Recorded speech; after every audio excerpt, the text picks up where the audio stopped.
So a really great episode. Literally, Greg Colbath is a brother of another mother. We have so many similarities in the things that really give us passion and desire to wake up in the morning and be orthopedic surgeons. He's a big believer in mission work. We share our stories about that.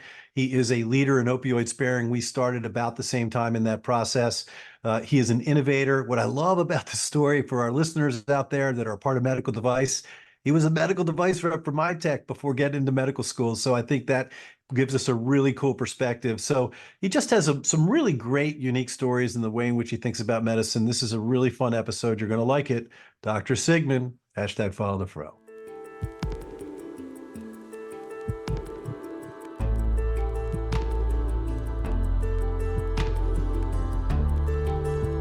From Medical Media, this is The Ortho Show.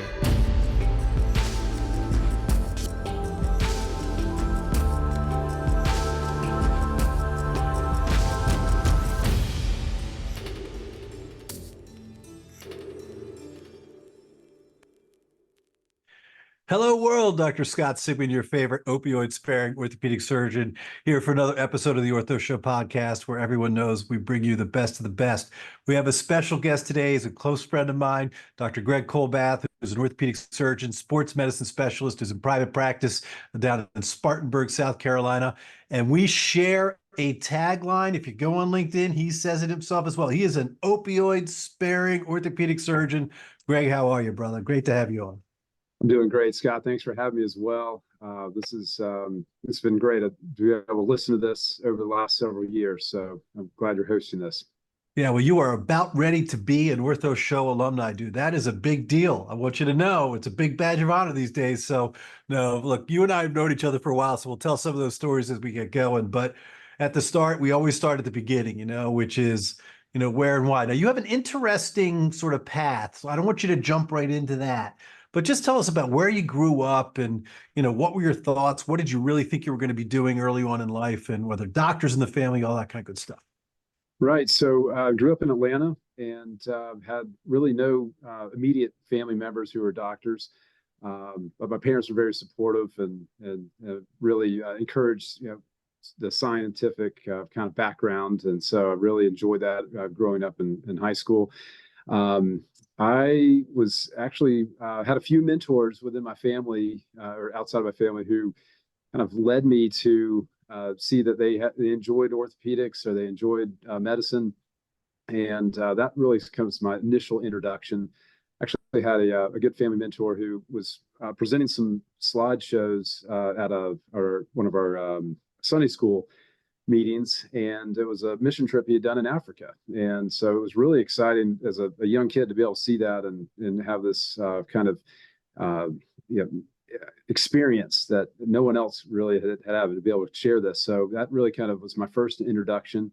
I wound up going to a small liberal arts school up in Tennessee, Sewanee University of the South, and really enjoyed history. And so that's what I actually majored in. I didn't play any sports. I'm not your typical orthopedic doc who had an orthopedic. Yeah, you're the only sports medicine surgeon I know that didn't injure themselves, which is why they went into sports medicine in the first place. Yeah, never had a broken bone, never had stitches or anything like that. So, but Sewanee is a beautiful campus, about 10,000 square miles of just beautiful campus. And so I just did not like the fact that I was going to be stuck in a lab, even though I took all the pre-med courses. So I was really interested in history, and that's what I majored in. So maybe not the traditional background, but as I came out, I realized I needed to do some things that I needed to kind of prepare to get into med school, even though that was sort of my focus early on. Wound up getting a job as a tech, emergency room tech at a local hospital there in Atlanta, and it's my great exposure. And at the same time, I was taking some courses to get into a microbiology program and build up my scores and get a master's program. So kept applying to med school, kept getting on the wait list and so close, but realized after about 2 years I needed to maybe do something else. And so started looking at some job opportunities. Pharma was, big pharma was going crazy at the time. You had Pfizer and Merck and all those, and was applying for a bunch of those positions, but wound up getting picked up by a Johnson & Johnson subsidiary. And applied for got the job. A recruiter called and said, "Hey, I think you'd be perfect for this job." And it turns out it was with MyTech, a sports medicine company, at the time underneath Ethicon. So that was my initial introduction. Yeah, So, I love it. So you want to go to medical school, but it's a tough road, and you're adding stuff to your CV. You're getting a master's in microbiology, and you keep studying away on this thing, and then you finally just say, all right, let's take a break. Let's take a little time off. And so we have a ton of medical device reps out there. So I think this would be a very fantastic story for a lot of our listeners. But yeah, you became a MyTech rep from yeah, 2000, what was it, 2001 to 2000, 2003. yeah, So go ahead, please. yeah. It was basically 2.5 great years, and I was a product specialist. So at the time, thermocapsulorrhea was Oh still my the God. Oh my so God. for the listeners who haven't lived through that. It put a heat probe into the shoulder with a thought that you'd be able to shrink this and help with instability. I still think there's a role for it, but there was a lot of maybe not great outcomes as we found afterwards. And so for me, that was a good lesson that there's some cautionary tales with new devices and new techniques, and to be cognizant of that. But for me, it was a great opportunity to go throughout the whole Southeast and see different surgeons. I wasn't required to do a ton of sales. I was more just product representation. And so my very first lab that I covered happened to be over in Birmingham. My manager said, "Hey, I need you to go cover this lab, this cadaver lab," and it's at Jimmy Andrews' place. And so that was like my first introduction into the sports, sports arena, and that was really exciting. And I knew that's what I wanted to do from then on. Yeah, we're all about the shout outs, on the Ortho Show, right? So somehow, some way, Hook is like what's his name from Footloose? What's the guy's name again? I forget his name right at the top of my head. Kevin Bacon. He's like Kevin. He's like the Kevin Bacon of orthopedics, right? I'm like, it doesn't matter. Somewhere, somehow, Hook knows somebody. So Hook's your regional manager, and then our dear friend Tom Borg, who was Yes. MyTech Tattoo Forever, was your sales, trainer as well. So just two of our beloved friends that we have to give the shout outs to. But what we're going to keep talking about this because I think it sort of builds up. Like this is the foundation of who you became as an orthopedic surgeon. That time as a rep was really instrumental for you to sort of see. I love the thermocapsulary. So for our listeners, this was a Meshuggah operation, which we thought was good. It was lots of fun. You sort of painted with the wand and you used heat to sort of shrink down the capsule. And all we did was really like kill the capsule, and patients had bad results. So we sort of moved away from that. But that was one thing that we do really well in orthopedics, Greg, and I'm sure you'll agree to this, is we keep making the same mistakes over and over again. We're really good at that. So, but yeah, please go ahead. No, that's where my history degree comes in handy. So Yes, doomed to repeat the same mistakes I over love and it. over again. So you must have. So you're MyTech. You're doing your gig as a MyTech guy, but you're still trying to get into medical school because you didn't last too long there. So I'm assuming the MCAT scores went up, and you wound up getting into medical school, and you pivoted. Yeah, scores finally went up, and had a great chance to see throughout the Southeast a lot of different hospital systems, a lot of different programs, and meet a lot of people on the way, including Borg and Hook. Yes, they were instrumental in kind of introducing me to a lot of key players.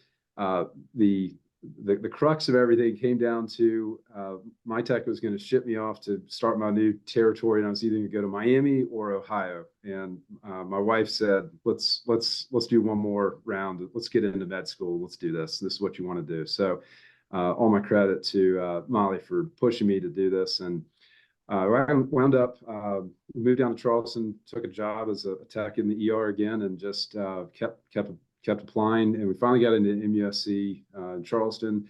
So it's a great opportunity. So 4 years there for med school, and then I was fortunate enough to get into the orthopedic residency. So another 5 years there, and it paid off. So a little delayed. Yeah, man, you're here, brother. I love that story, though. I mean, it's like success and failure. You got to have the courage to keep on processing and keep going, right? Life is a journey. There's no such thing as a mistake. And I think that what was interesting from day one of medical school, you knew you were going into orthopedics. I mean, that was your goal. So you were like laser focused, pardon my pun, to make sure that you were going to get into residency. And sure enough, you got into residency, you stayed there. So that was 9 years of your life. I mean, that's a big chunk of your life there. And then you decided that it was time for a sports medicine fellowship as well. And so you did your fellowship at Stephen Hawkins in the Carolinas as well. Was Dr. Hawkins and JT Tokish there at the time, or what was going on at that time? Hawk was there at the time, and JT came a little bit later, but it was really there's sometimes in your life where there's just that moment where you've got to seize the opportunity. And in 2010, the earthquake in Haiti was January of 2010. And I happened to be rotating as a med student up with Dr. Hawkins up at the in Greenville at their facility, and that's exactly when this earthquake hit. And it's everybody was just trying to figure out how do we do something. And so I was very fortunate enough to also be on a research rotation. So I had a little time to help kind of mobilize some resources. Our MUSC orthopedic program was very involved in Haiti already. And so we already had mission trips going down there on a yearly basis. And so Partners in Health, were you involved with Partners in Health? It wasn't the Partners in Health. It was actually just a lot of local doctors in the South Carolina region that had all had maybe some church ties or some with the program. And so this orthopedic hospital had been established kind of outside of the earthquake zone. So about 100 miles outside in a town called Lakai. So people were flooding into this area because there was no infrastructure left in Port-au-Prince to do these surgeries. And so we kind of had a volunteer Air Force that ferried us down there. So we would have cycles of residents and attendings that were able to go down over the course of about 6 to 8 weeks repeatedly. And we'd meet them on the tarmac, one team, and hand off your patient list. And then they would go in and do probably 50, 60 cases a week. And it was really an amazing experience to be able to see that and kind of experience that as a resident. I know that mission work is very important to you. You still do mission work to this day. We'll talk a little bit about that. Both you and I share that passion. It's just been some of the greatest things that I've done in clinical practice to help out. But so my dear friend Ramin Modaber was down there at the same time. He brought a crew in from Santa Monica.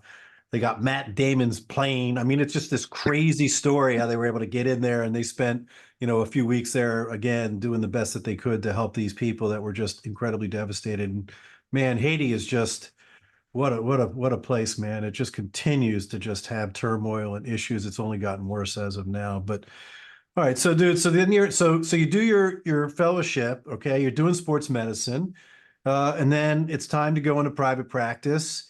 And I think you got to tell the story. You and I met for the first time in 2014. Maybe we were like a year into practice.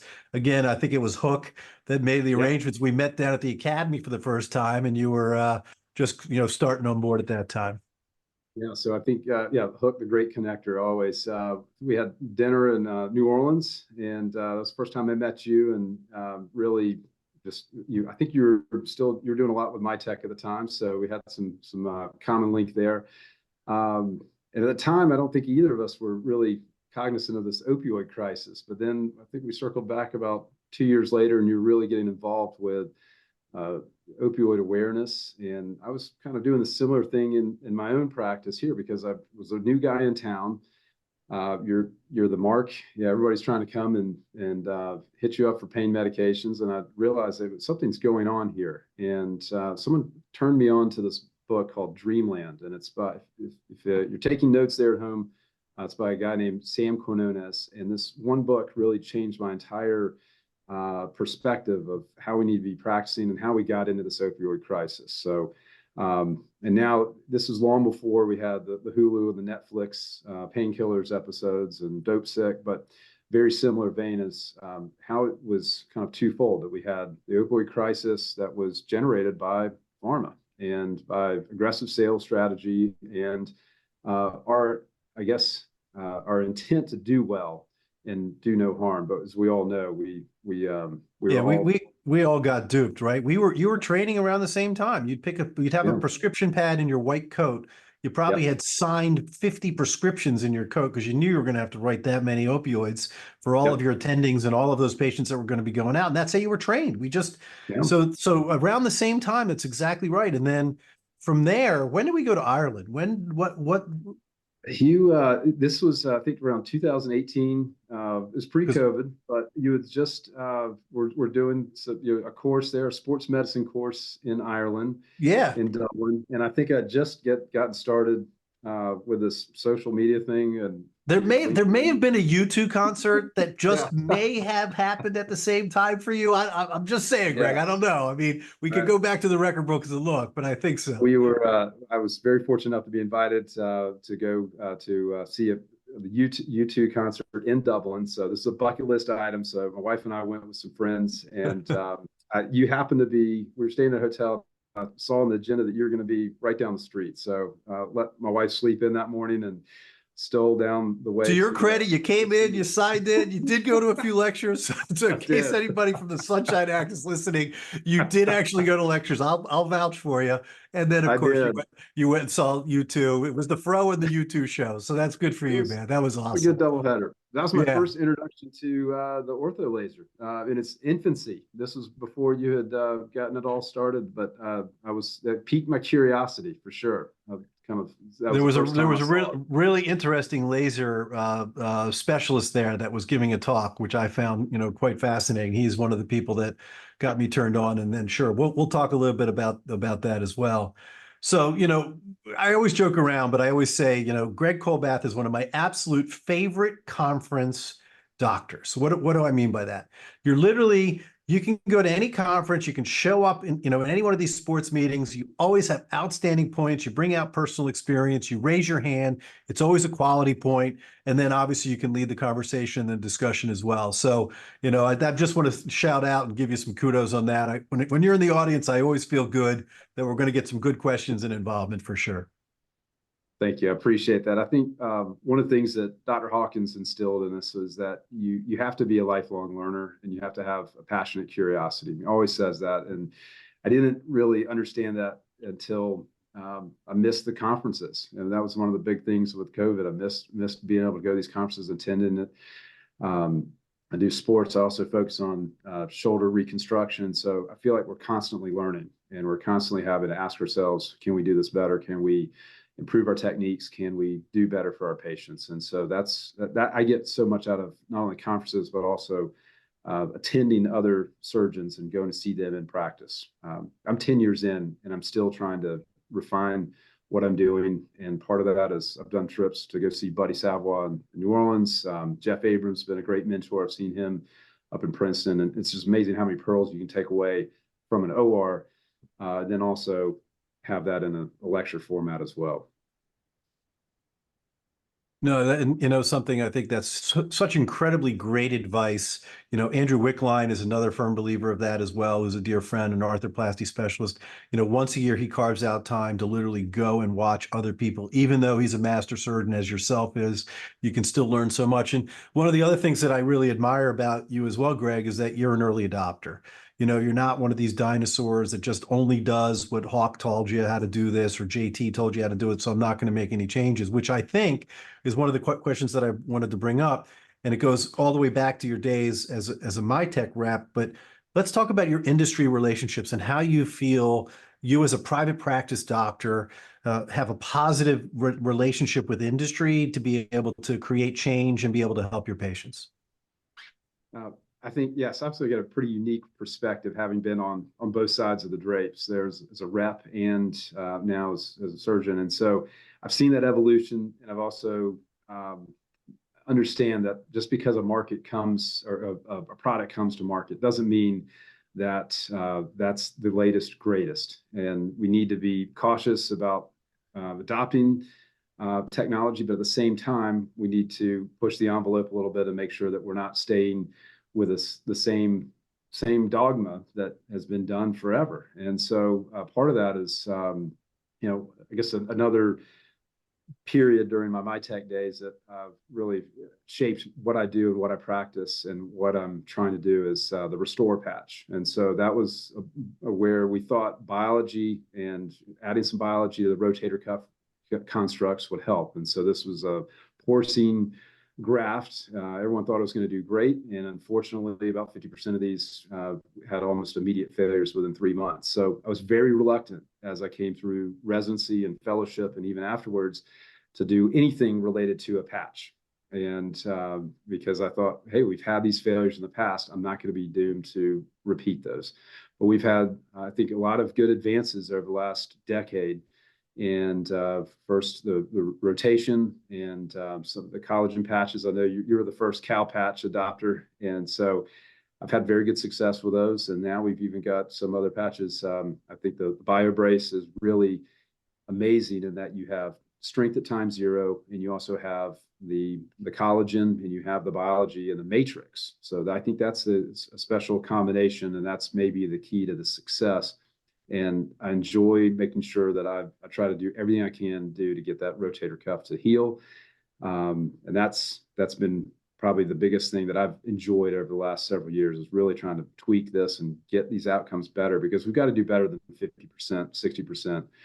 Success rate when we're offering rotator cuff repair. Amen. I say it all the time. Are you going to get on a plane and fly from South Carolina to Chicago, and the pilot says to you, "Well, we've got about a 70% chance of landing this plane"? I'm like, get me off that plane, right? But I mean, I think that's why I admire you so much. I think we think a lot alike, right? And so for our listeners, porcine means coming from a pig, and then bovine comes from a cow. So for whatever crazy reason, our body seems to be digging cow patches, but it does not like, or did not like, a pig patch, if you will. So that's kind of a weird way to say it, I suppose. But anyway, I agree. I mean, and what's really profound at this point is there's so much literature now starting to come out about the positive effects in increasing the healing rates. Even for the Regeniten, for example, there's the Spanish study coming out showing like a 20% increase in healing. And then my personal experience, as is yours, for difficult rotator cuffs with the BioBrace has really been quite remarkable and really sort of evolutionary for me. So yeah, I mean, industry. I really like your process of thinking, right? We don't want to do too much to make mistakes, but we certainly can't, stay the same way as well. So, let's go back to mission work, because I think that's really that time you spent in Haiti, I think, has stuck with you. And now tell us about the mission work that you're doing on a routine and regular basis. Yeah, so I've been fortunate enough to do 2 trips down to Haiti. Politically, that was getting a little hot to take teams down there. So we pivoted a couple years back. Our church has been very involved with the Dominican Republic, about 50 miles east of the Haitian border. And so I've been very fortunate enough to be able to take my daughters. I've got 4 daughters. And so every awesome 2 years, I take what an experience for them, daughter. right? What an experience for them. So awesome. And it's been fantastic, because I always tell my teams when I go down there in my experience, I always come back and I'm spiritually renewed, but I'm physically exhausted. And I mean, it's a lot to get down there. You've done it, but it's so rewarding. It's a amazing time to just kind of reflect. And also, there's a term in Haiti. It's a Creole term, and it's called dégager. And basically, that means do with what you have.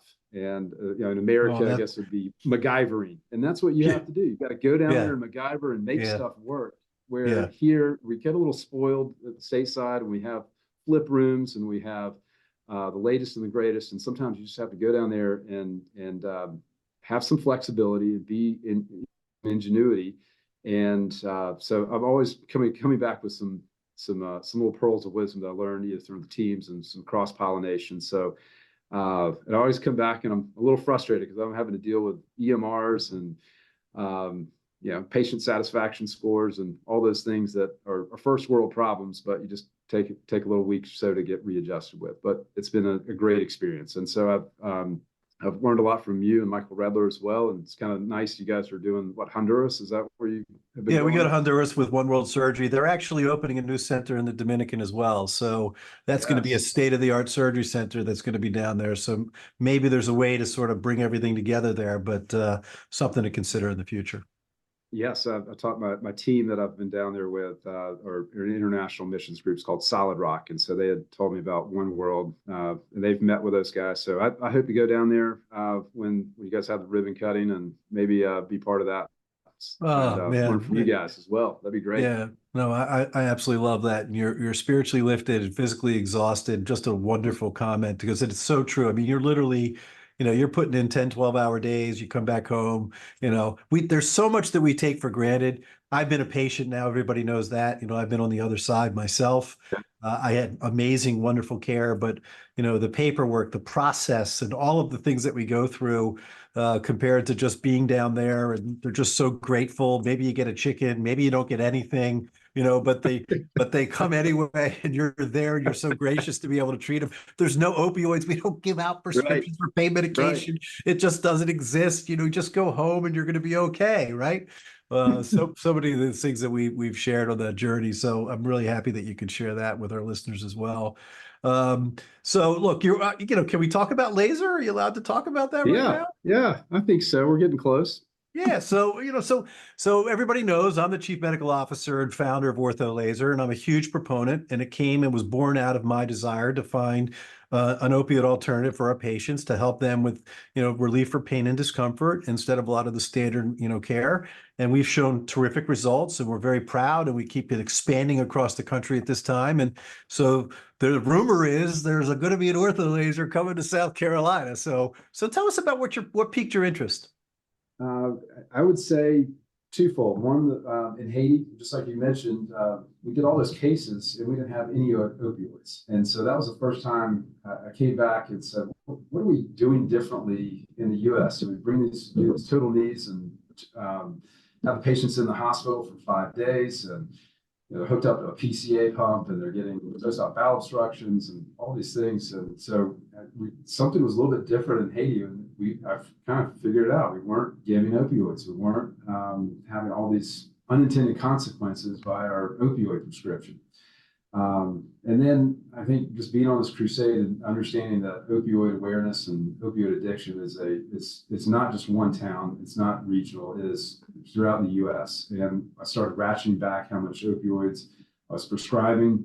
Also started giving disposal bags to my patients. So there's a great product called Deterra, which allows you to, which I give every one of my patients. So pre-surgically, I start having this discussion, and I give them this bag, and it's just a Ziploc bag with a little charcoal, little device inside it, and they just can put in their excess pills. I don't try to police them. I don't say, hey, you need to, police this. I want you to be aware of this. Here's a tool that you can use to hopefully get rid of your pills if you have any excess after the surgery. And it's been very well received, and we've got some grants through our Spartanburg Regional Foundation. So it's been a great tool, and it's just an easy conversation starter, right? It's like a $2 bag, but it starts the conversation, it starts the awareness, and it allows us to have better outcomes, I think, for our patients, because there's some buy-in from the patients and the family members. But even with that, I got interested in a lot of the other multimodal regimen that you espoused, and Sears has been a great sponsor with that as far as some of those products. Exparel, I got introduced to that very early on, which I can use in Haiti, but I can't use here, unfortunately. No, don't get me started. We won't go there. But yeah, we bring a big case of Exparel with us when we go down to One World. Thank you, Pasira, as well. Yes. So it's ridiculous. But yes, go ahead. We've done great work down there, but we still have patients who still have pain for whatever reason. And so I started looking at some of these options. And when I was in Ireland, I saw the laser thing that kind of piqued my interest. And then having some of these tools available, I think, is good medicine for our patients. I love that you've supported this. They've got great science behind this. And I think people are willing to seek out non-opioid alternatives now that there's so much awareness of it, whether it's cryo, whether it's anti-inflammatories, whether it's physical therapy, whether it's mindfulness. There's so many tools in the tool bag, and I think this is what I'm always trying to do, is find something that's going to help us lessen that burden on the patient postoperatively, and hopefully get a better outcome for the patient. I love it. I love it. I love it. Listen, man, we're coming to a close. I'm writing this book with Matthew Ray Scott. It's called Physician Brand RX. Do you mind if I sort of brand you right now, as far as having this conversation, knowing who you are? So if I were picking out an avatar, and it's going to be Greg Colbath, it's going to be missionary, right? It's going to be opioid sparing. It's going to be early adopter innovator. It's going to be industry partner. It's going to be conference guru. Those are the things that I think of when I think of Greg Colbath. So when you're developing an impact in your social media and sharing your message about what your strengths are and what your passions are, that will absolutely resonate with your patients, and they're going to want to come and find Dr. Colbath. Well, I greatly appreciate those comments. Thanks, Scott. And Matthew Ray Scott is, I've learned a lot from him as well. And so it's been interesting. He's posting all these things, and I realized I made all those mistakes as a med rep. So hopefully I can help bridge that gap. And I've been given a lot of feedback on that to a lot of the reps that come through. And yeah, we've got to be partners in this. We're in the OR together. We've got to be partners and help each other get the patient better. So thank you. Yeah, you certainly have an incredibly unique perspective. You are literally a brother of another mother, Greg Colbath. I can't thank you enough for taking the time out of your busy schedule to share your unique story on the Ortho Show. Thanks, Scott. We'll see you at the next conference for sure. That's it. That's what it's going to be, brother. This is Dr. Scott Sigman, #FollowThePro, host of the Ortho Show. Till next time.